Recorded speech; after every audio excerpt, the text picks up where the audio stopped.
So for my final matchup, in reference to how competitive the upper echelon of welterweight is getting in the UFC, I want to talk about Kamaru Usman returning to the cage to fight Joaquin Buckley. Joaquin Buckley, who I am a fan of, is incredible. Ever since he's made the move to welterweight, he has looked Herculean, really strong, powerful, both on the ground and on the feet. He just charges at his opponents, finds a really strong way of bringing them to the ground. And even if the fight stays on the feet, he's got these heavy ass looping punches that can find their mark, And he's also got, the ninja like kicking in his back pocket as well. If you look up his highlight knockout, that is still and probably forever will be making waves in the MMA community. Joaquin Buckley's got it all.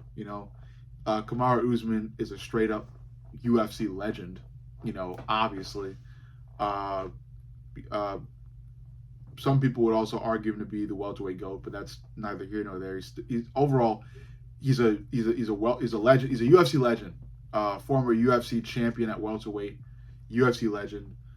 Still, claims he's got tread on the tires in terms of how much youth and more importantly, athletic youth he's got to him left.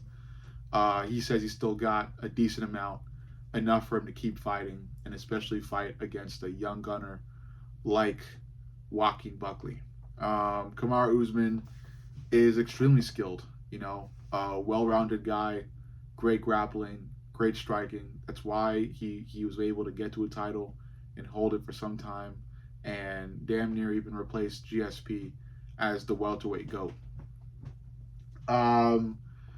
If he was to fight Joaquin Buckley, it would be fireworks, man. It's a prime example of an asses and seats fight. It brings a lot of fans and a lot of people who may not even be fans, who are just friends of fans, to come and watch these two go head to head.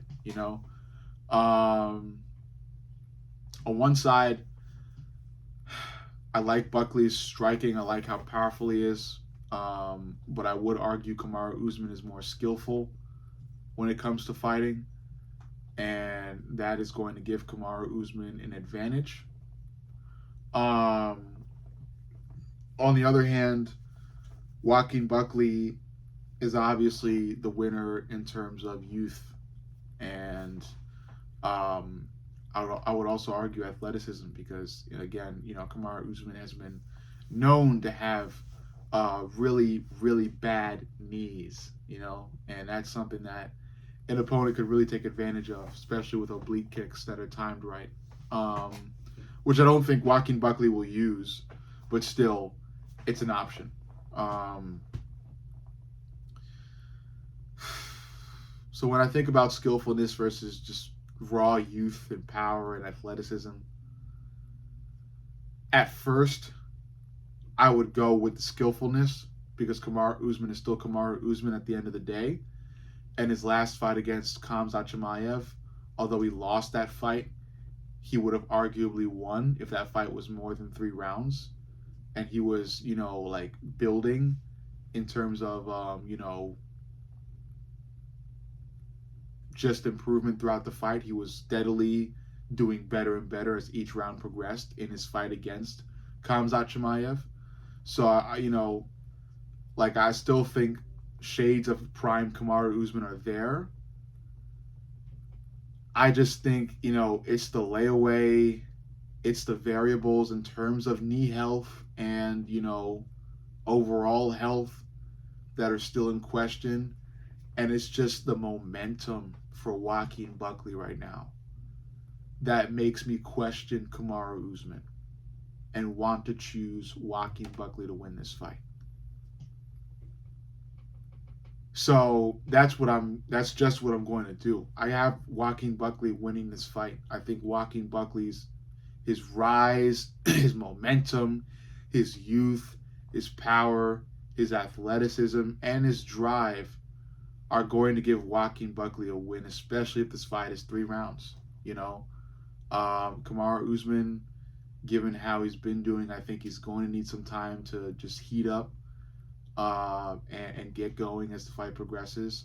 And I think that almost certainly gives Joaquin Buckley a first round win in a fight between these two. In terms of how the fight would go in the later rounds, if it's a 3-round fight, Kamaru Usman doesn't have much time. You know, he would definitely need to win round 2. And after that first round win, Joaquin Buckley is going to get even more heated, even more. He's going to gain even more momentum coming into round 2, and that's something that Kamaru Usman is going to have to deal with, and just tap into, bottomless skill for lack of a better term. Kamaru Usman's really going to have to fucking have like some sort of Tom Brady moment and just kind of bow his head and just call on everything he's learned throughout the years as champion to somehow, string together a performance that outshines that first round loss. But that's just me really just heavily analyzing how that fight between Joaquin and Kamaru would go. The bottom line is, I would choose Joaquin Buckley to win this fight. I'm not going to say Joaquin knocks Kamaru out, even though Kamaru has been knocked out before, Leon Edwards. Joaquin Buckley does have really strong athletic kicks. I'm still going to go with a decision win for Joaquin Buckley. I think Joaquin will likely drop Kamaru. I'll say this. Joaquin finds a way to drop Kamaru Usman in their fight, but overall, Joaquin gets the win via unanimous decision. And I think this will be Kamaru Usman's retirement fight as well. I think Joaquin gets the win. Kamaru Usman learns that it's time for him to retire, regardless of a win or loss in this fight. Kamaru Usman enters the Hall of Fame and is obviously widely regarded as a UFC legend. A lot of fans miss his title reign, even though a lot of fans hated him while he was champ. I think fans will even continue. Some fans will even continue to refer to him as the welterweight GOAT, even though I think it's still GSP. Some fans will still refer to him as the welterweight GOAT, but still, win or lose, Kamaru Usman is a legend. I am a big fan. I hate on Leon Edwards primarily because of what he did to Kamaru. But overall, I am a big Kamaru Usman fan. Don't let me choosing Joaquin Buckley to win in a fight between them fool you. I like Kamaru Usman, but again, I try to tell you guys what I think from an objective point of view rather than subjective. And objectively speaking, Joaquin Buckley just has too much going for him to lose against Kamaru Usman right now. So overall, let me know what you think. Make sure you like, comment, subscribe, and turn the notifications on. Most importantly, turn the notifications on so you're notified of my next video immediately, because YouTube likes to fuck with my viewership. So stay tuned, stay in the loop. I love you guys. I'll see you all in the next.